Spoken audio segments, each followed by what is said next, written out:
বাংলাদেশ চলচ্চিত্র শিল্পী সমিতির আসন্ন দ্বিবার্ষিক নির্বাচন ঘিরে শুরু হয়েছে নতুন আলোচনা।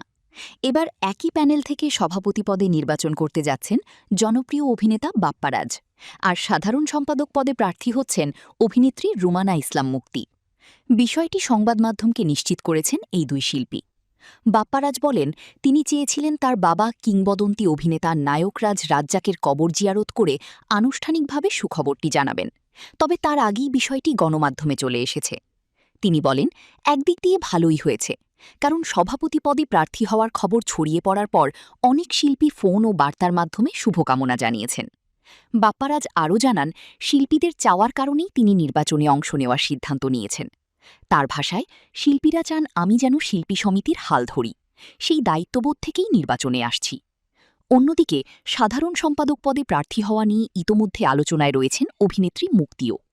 উল্লেখ্য, গত ২৪ এপ্রিল শেষ হয়েছে মিশা সওদাগর ও মনোয়ার হোসেন ডিপজল নেতৃত্বাধীন কার্যনির্বাহী পরিষদের ২০২৪-২৬ মেয়াদ। গঠনতন্ত্র অনুযায়ী মেয়াদ শেষ হওয়ার ৩ মাসের মধ্যে নতুন নির্বাচন আয়োজন বাধ্যতামূলক। সেই অনুযায়ী খুব শিগগিরই বাংলাদেশ চলচ্চিত্র শিল্পী সমিতির নির্বাচনের তফসিল ঘোষণা করা হতে পারে। বিশ্লেষকদের মতে, এবারের নির্বাচনে নতুন নেতৃত্ব ও তারকাদের অংশগ্রহণ শিল্পী অঙ্গনে বাড়তি আগ্রহ তৈরি করেছে।